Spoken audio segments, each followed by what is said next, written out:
September 13th, 1979. Baker Valley, Lebanon. Captain Moshe Melnik climbs through 15,000 feet in his F-15A Baz, the Israeli designation for the Eagle. His AN/APG-63 radar sweeps the airspace ahead. Multiple contacts, Syrian Air Force MiG-21s, vectoring toward Israeli positions. Melnik's weapons officer confirms target lock. AIM-7 Sparrow missile selected. The Syrian pilots don't know they're being tracked. They can't see the F-15. Their radar warning receivers remain silent. Melnik's radar is locked on from beyond visual range, a capability Soviet aviation doctrine insisted was impossible for sustained air combat. Missile away. The AIM-7 Sparrow arcs through the sky, its semi-active radar homing seeker tracking the reflected energy bouncing off the MiG-21. The Syrian pilot has perhaps 3 seconds of warning before his aircraft disintegrates. His wingman brakes hard, but Melnik's already repositioning. Second missile. Second kill. This engagement, 2 Syrian MiG-21s destroyed in under 90 seconds, marks the beginning of the most dominant combat record in jet fighter history. Over the next 45 years, American F-15 Eagles and their allied counterparts will achieve 104 confirmed air-to-air victories. The loss column? 0. Not one F-15 has ever been shot down in air-to-air combat. For Soviet military planners, this 104-0 record represents something more terrifying than American technological superiority. It proves that their entire aviation doctrine, refined over decades, tested in multiple wars, was obsolete before the Cold War even ended. The F-15 Eagle didn't just outfight Soviet aircraft. It made Soviet aerial combat theory irrelevant. To understand Soviet shock at the F-15's dominance, you need to understand Soviet confidence in their own aviation technology. Throughout the 1960s and early 1970s, the Soviet Union believed they possessed the world's most advanced interceptor, the MiG-25 Foxbat. First flown in 1964, the MiG-25 was designed specifically to counter American strategic bombers, particularly the B-70 Valkyrie, which the US ultimately cancelled. But the MiG-25's capabilities seemed extraordinary. It could reach Mach 3.2 in short bursts. It could climb to 80,000 feet. Soviet propaganda declared it the world's fastest, highest-flying combat aircraft. Western intelligence initially believed Soviet claims. The MiG-25 appeared to be everything Soviet designers said it was, a technological marvel that could outrun and outclimb any Western fighter. American planners were deeply concerned. If the Soviets could mass-produce aircraft capable of Mach 3 flight, how could NATO defend European airspace?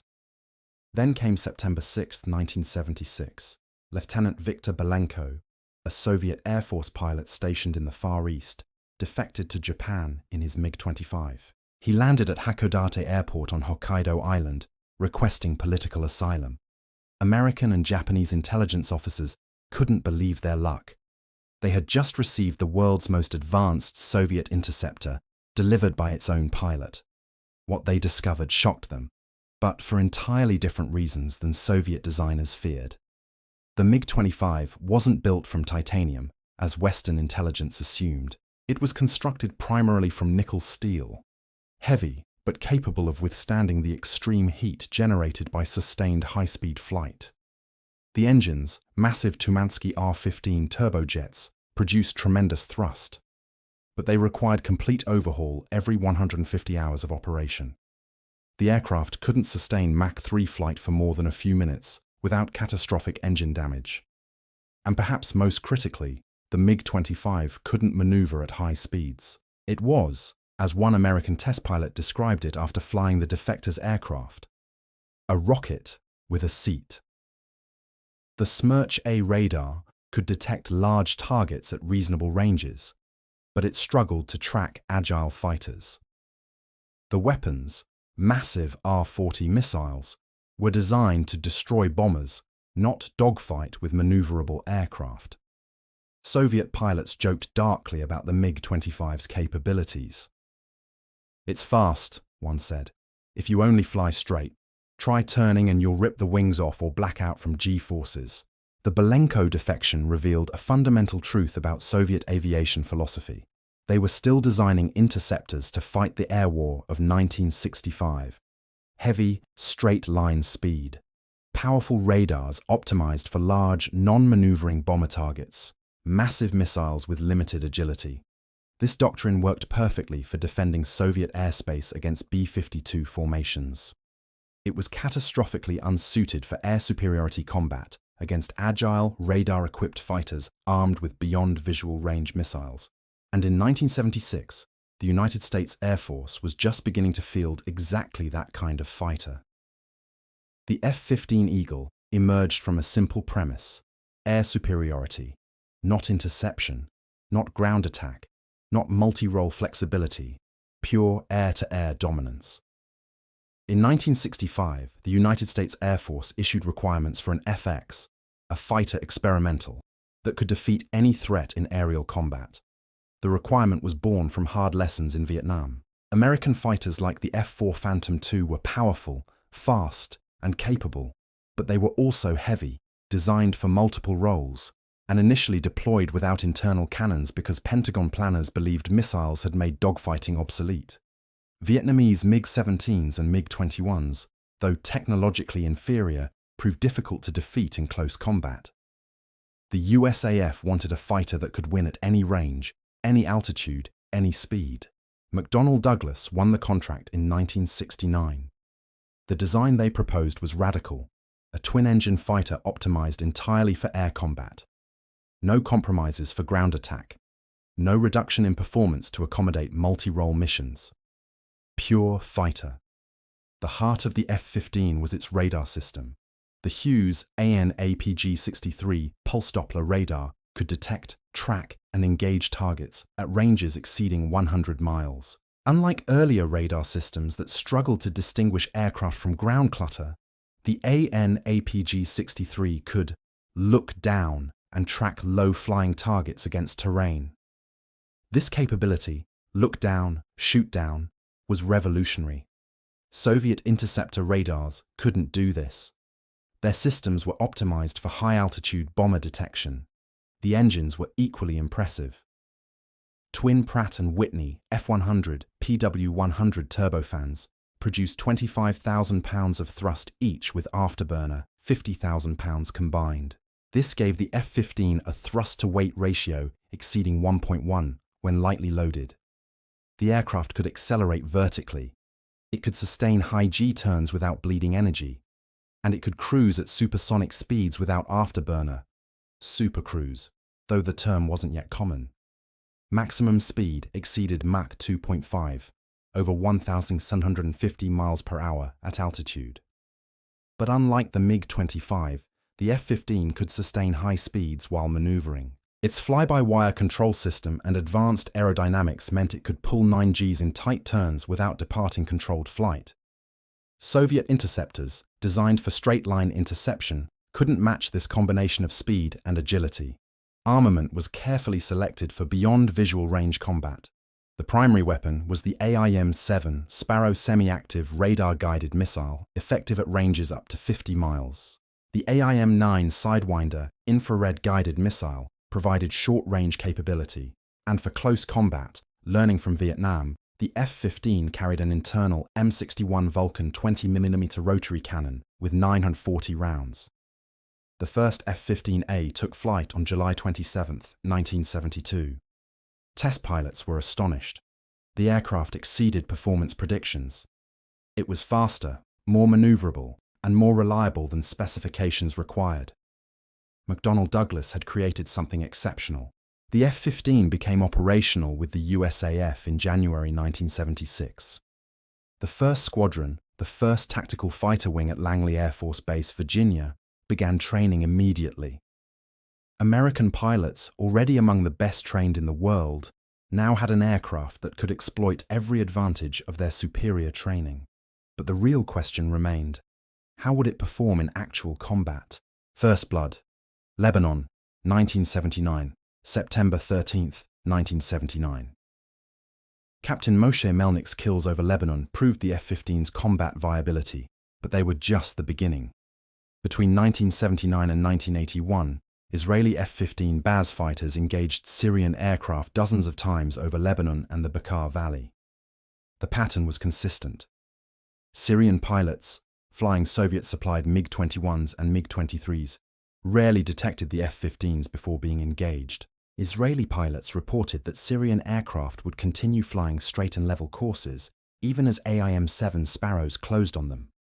The Syrian pilots simply didn't know they were being targeted until missile impact. Soviet advisors in Syria submitted increasingly alarmed reports to Moscow. Israeli F-15s were achieving kill ratios approaching 10.1 or higher. Syrian pilots were being shot down from ranges they couldn't match. Soviet doctrine held that beyond visual range combat was unreliable, that most kills would occur in close-range dogfights where Soviet numerical superiority and pilot aggression would prevail. The F-15 was proving this doctrine catastrophically wrong. Operation Peace for Galilee, June 1982, June 7, 1982. Israeli Defense Forces launch Operation Peace for Galilee, invading southern Lebanon to destroy PLO bases and push Syrian forces from the region. The Syrian Arab Air Force responds with its full complement of Soviet-supplied fighters, MiG-21s, MiG-23s, and, most critically, the new MiG-25 Foxbat. Soviet military advisors assured Syrian commanders that the MiG-25, properly employed, could challenge the F-15. The Foxbat's speed advantage should allow Syrian pilots to engage on their terms, to dictate the terms of combat. Soviet doctrine emphasized that the MiG-25, despite its limitations in turning combat, could use its raw speed to position for missile shots, then escape before the F-15 could respond. The Syrian Air Force committed over 80 aircraft to combat operations on June 9, 1982. It was the largest air battle since the Korean War. Israeli F-15s, coordinating with F-16s and their E-2C Hawkeye airborne early warning aircraft, engaged Syrian formations across a 100-mile front. The battle lasted approximately 2 hours. When the fighting ended, Israeli pilots had destroyed over 40 Syrian aircraft. Israeli losses? 0. Syrian MiG-25 pilots found that their speed advantage was meaningless. The F-15's radar locked them up at ranges where Soviet missiles couldn't respond. When MiG-25s tried to escape at high speed, their primary defensive tactic, AIM-7 Sparrows chased them down anyway. The Sparrow's maximum speed of Mach 4 gave it enough energy to catch even a MiG-25 in full afterburner. Syrian MiG-23 pilots fared no better. The MiG-23's variable geometry wings and improved avionics made it superior to the older MiG-21, but it still couldn't compete with the F-15's combination of radar range, missile performance, and pilot training. Israeli F-15 pilots reported engaging MiG-23s at ranges exceeding 30 miles, so far beyond visual range that Syrian pilots never saw their attackers. Post-battle analysis by Soviet military intelligence painted a grim picture. Syrian air defense networks, despite including sophisticated SA-6 surface-to-air missiles and radar-guided anti-aircraft artillery, had been unable to protect Syrian aircraft from Israeli F-15s. The F-15's speed and altitude performance allowed it to operate above effective AAA range, while its electronic warfare systems degraded SA-6 effectiveness. Most troubling for Soviet planners, the kill ratio, over 40.0 in a single day. This wasn't a fluke. This was systematic technological and tactical superiority. Desert Storm, January-February 1991. January 17, 1991. Operation Desert Storm begins with massive coalition airstrikes against Iraqi military targets. The Iraqi Air Force, equipped with Soviet-supplied MiG-29 Fulcrums, MiG-25 Foxbats, MiG-23 Floggers, and French Mirage F-1s, is considered the 6th largest air force in the world. Iraqi pilots have combat experience from 8 years of war with Iran. Soviet advisors have trained Iraqi ground controllers and fighter pilots extensively. None of it matters. USAF F-15C Eagles from the 1st Tactical Fighter Wing, 33rd Tactical Fighter Wing, and 36th Tactical Fighter Wing establish immediate air superiority. On the war's first night, F-15C pilots engage Iraqi fighters attempting to intercept coalition strike packages. The Iraqi aircraft are detected by Saudi E-3 Sentry AWACS at extreme range. F-15Cs are vectored into position. Iraqi pilots, flying Soviet doctrine combat air patrols, are intercepted before they can reach coalition strike aircraft. January 19, 1991. Captain Steve Tate, 58th Tactical Fighter Squadron, achieves the first USAF F-15C kills of the war. Iraqi MiG-29s are attempting to intercept a coalition strike package. Tate's APG-63 radar locks the Iraqi formation at over 50 miles. He fires two AIM-7M Sparrows. Both Iraqi MiG-29s are destroyed. The engagement is over in under a minute. The Iraqi pilots likely never detected Tate's F-15. January 26, 1991. Captain Rick Tellini, also 58th TFS, engages an Iraqi MiG-25 Foxbat, attempting high-speed reconnaissance over Saudi Arabia. The MiG-25 pilot is flying at Mach 2.5 at 60,000 feet, exactly the profile Soviet designers intended. Tellini fires a single AIM-7M. The Sparrow, despite being fired from lower altitude and slower speed, has enough energy to catch the fleeing MiG-25. The Foxbat explodes at 55,000 feet. Iraqi pilots begin refusing to fly. Coalition intelligence intercepts Iraqi Air Force communications. One pilot is heard protesting his orders. "They see us before we see them. Their missiles are faster than ours. We can't fight them." By the end of Desert Storm, USAF F-15C Eagles achieve 34 of the 38 total USAF air-to-air kills. The remaining 4 kills are scored by F-15E Strike Eagles, the ground attack variant, which weren't even optimized for air combat. Saudi F-15Cs contribute an additional 2 kills. Total F-15 losses to enemy action in Desert Storm, 0. Iraqi pilots who survived the war and were later interviewed described the experience as psychologically devastating. "We couldn't see them until too late," one MiG-29 pilot explained. "Our radar warning receivers would activate, but by then the missile was already tracking us. We had no time to react. It was like fighting ghosts."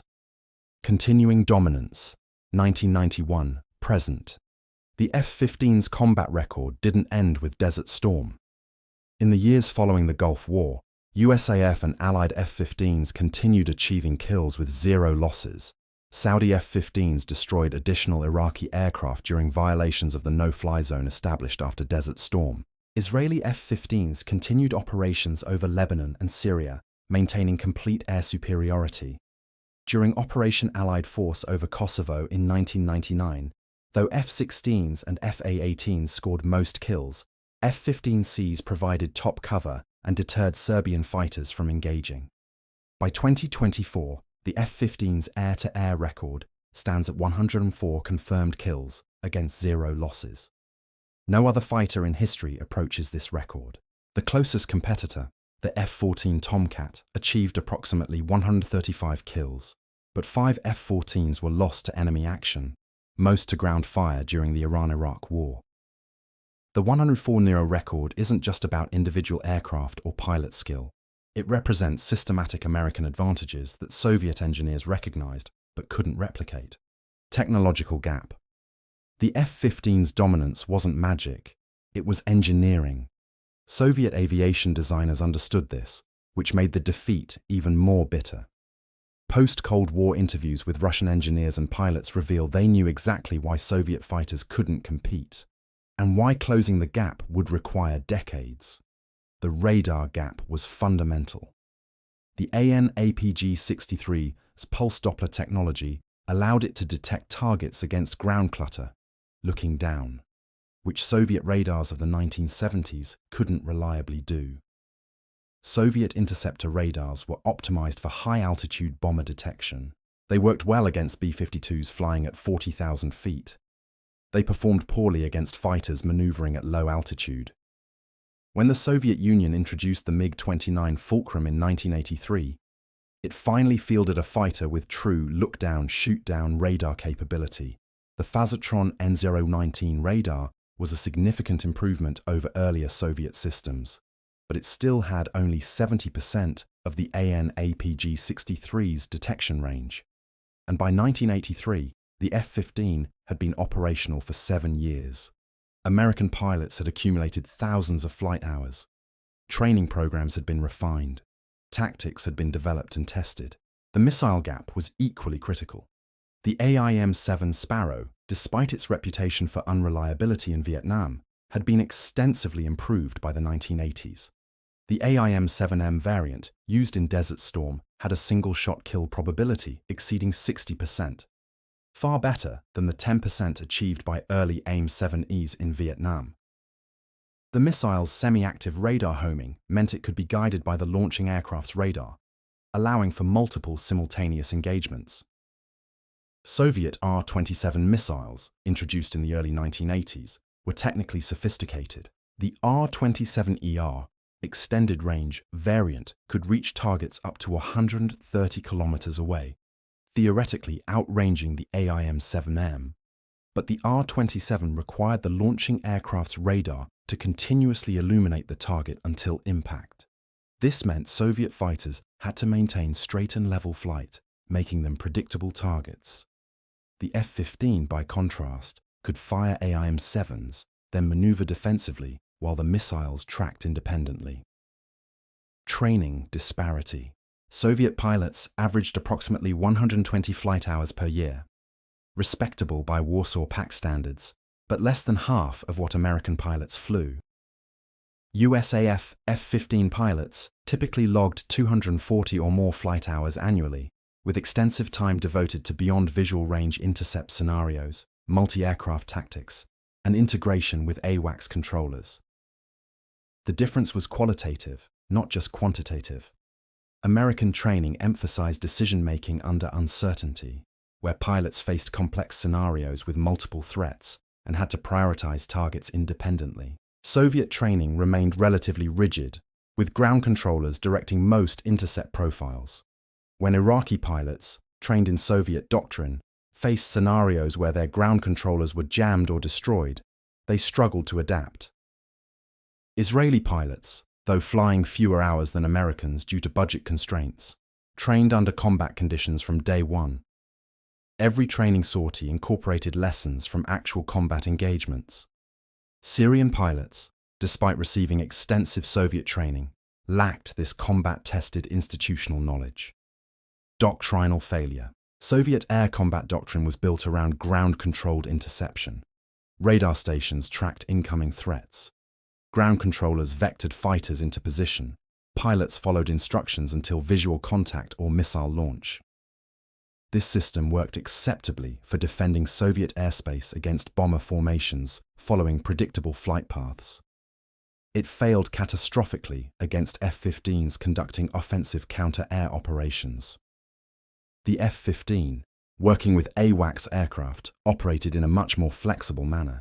American pilots received situational awareness, multiple contacts, threat priorities, recommended vectors, but made their own tactical decisions. This distributed decision-making meant that even when ground controllers were jammed or destroyed, F-15 formations remained effective. Beyond visual range combat violated every principle of Soviet air combat theory. Soviet doctrine held that most kills would occur in close-range dogfights. Missiles were unreliable. Visual identification was necessary to prevent friendly fire. Pilots needed to see their targets to achieve kills. The F-15 proved all of this wrong. With reliable IFF, identification friend or foe systems, secure data links to AWACS, and accurate beyond visual range missiles, American pilots didn't need to see their targets. They could kill from 30, 40, 50 miles away. By the time Soviet pilots realized they were under attack, AIM-7 Sparrows were already tracking them. Industrial limitations. Even when Soviet engineers understood the problems, they couldn't easily fix them. The Soviet electronics industry lagged behind American capabilities by roughly 10 years. Miniaturization, solid-state components, integrated circuits, all the technologies needed for advanced radar and fire control systems were areas where the US maintained substantial leads. The MiG-29, when finally introduced, incorporated many F-15 inspired features. pulse-Doppler radar, beyond visual range missiles, improved engines. But Soviet industry couldn't manufacture these systems with the same reliability or performance as American equivalents. MiG-29 engines required overhaul every 350 hours, better than the MiG-25's 150 hours, but still only a third of the F-100 engine's 1,000-hour maintenance interval. Soviet pilots who flew the MiG-29 after the Cold War ended were brutally honest in their assessments. One Russian pilot interviewed in 1995 put it bluntly, "We knew we were outmatched. Our aircraft were good, better than Western pilots expected. But the F-15 was better. Their radar was better. Their missiles were better. Their pilots were better trained. Their maintenance was better. Their tactics were better. We knew this. Our commanders knew this. And there was nothing we could do about it." Post-Cold War reality. The dissolution of the Soviet Union in 1991 revealed the full extent of the technological gap. When former Warsaw Pact nations joined NATO, their air forces began flying F-15s and F-16s alongside their old MiG-29s. The comparison was stark. Polish, Czech, and Romanian pilots who transitioned to American fighters described it as entering a different era of aviation. One Polish Air Force pilot, previously flying MiG-29s, described his first flight in an F-15C. Everything was easier. The radar was clearer. The displays were intuitive. The aircraft responded instantly. I understood then why we never had a chance against them. This wasn't just a better fighter. It was a complete combat system. We had been flying individual aircraft. They had been flying networked weapons platforms. Russian engineers, freed from Soviet-era secrecy restrictions, began publishing candid assessments of Soviet aviation programs. The consensus was consistent. Soviet fighters were designed to fight the air war of 1965, perhaps 1970. The F-15 was designed to fight the air war of 1985. The gap was insurmountable. Unprecedented combat record. The F-15's 104-0 kill ratio stands alone in aviation history. No other combat aircraft approaches this record. Consider the closest competitors. F-14 Tomcat, approximately 135 kills, but 5 aircraft lost to enemy action. F-16 Fighting Falcon, approximately 76 kills, 4 aircraft lost to enemy action. F-A-18 Hornet, approximately 10 kills, 1 aircraft lost to enemy action. MiG-29 Fulcrum, approximately 25 kills, 11 aircraft lost to enemy action. Mirage 2000, approximately 15 kills, several aircraft lost to enemy action. The F-15 stands alone. 104 confirmed kills.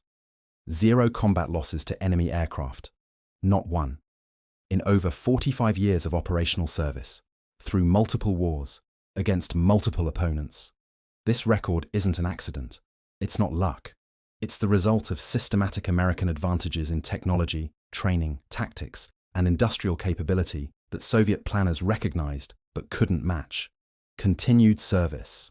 As of 2025, the F-15 remains in frontline service with the United States Air Force and multiple allied nations. The USAF operates several variants, F-15C-D, air superiority variants, continuously upgraded F-15E Strike Eagle, multi-role strike fighter F-15EX Eagle II. Newest variant, entered service 2023. The F-15EX is particularly noteworthy. Introduced nearly 50 years after the original F-15A first flew, the EX incorporates modern radar, electronic warfare systems, and weapons capabilities, while maintaining the basic airframe design from the 1970s. The fact that the fundamental F-15 design remains viable in 2025, capable of competing with or defeating much newer adversary fighters, speaks to how far ahead of its time the original design was. Global operators. Beyond the USAF, F-15s serve with Israeli Air Force, F-15I, RAM, Specialized Strike Variant, Royal Saudi Air Force, F-15S, SA variants, Japan Air Self-Defense Force, F-15J DJ variants, manufactured under license Republic of Korea. Air Force, F-15K Slam Eagle variants, Singapore Air Force, F-15SG variants, These operators collectively represent thousands of F-15 flight hours in diverse conditions: desert operations in Saudi Arabia, dense air defense environments over Lebanon and Syria, maritime patrol over the Pacific, cold weather operations in northern Japan. The aircraft has proven adaptable to virtually every operational environment. Soviet response. The F-15's dominance forced Soviet aviation to fundamentally rethink air combat. The result was the Sukhoi Su-27 flanker, which first flew in 1977 but didn't enter service until 1985. The Su-27 was clearly influenced by the F-15. Twin engines, large size, emphasis on maneuverability, beyond visual range capability. Russian pilots and engineers acknowledged this influence. The Su-27 was Soviet aviation's attempt to build an F-15 equivalent. In many respects, they succeeded. The Su-27 is a capable aircraft with impressive performance. But by the time it entered service, the F-15 had been operational for 9 years. American pilots had refined tactics, training pipelines were established, and newer American fighters, the F-16 and F-A-18, were already operational. Soviet-Russian attempts to close the gap continued through the development of the Su-35 and Su-57. These aircraft incorporate advanced technology and, in the Su-57's case, stealth features. But they face the same challenge Soviet designers faced in 1976. They're building aircraft to counter an American fighter fleet that's already moved to the next generation. While Russia refines the Su-57, the United States has already fielded the F-22 Raptor and F-35 Lightning II in large numbers. Training revolution. Perhaps the F-15's most significant legacy isn't the aircraft itself, but the training revolution it sparked. The success of American F-15 pilots in combat, particularly the 104-0 record, validated the intensive training approach pioneered by programs like Red Flag and Top Gun. Post-Cold War air forces worldwide adopted American training methods. The Israeli Air Force, already following similar approaches, intensified its training programs. NATO allies reformed their training pipelines. Even Russia, after analyzing its poor performance in conflicts during the 1990s, began incorporating more realistic training scenarios and greater pilot autonomy. The lesson was clear: superior technology matters, but only if pilots know how to exploit it. The F-15 provided the technological advantage. American training doctrine provided the skilled pilots to leverage that advantage. Combined, they created a combat system Soviet aviation couldn't match. 50 years of superiority. The F-15 first flew in July 1972. As of 2025, variants remain in production and operational service, a span of over 50 years. This longevity is virtually unprecedented for a fighter aircraft.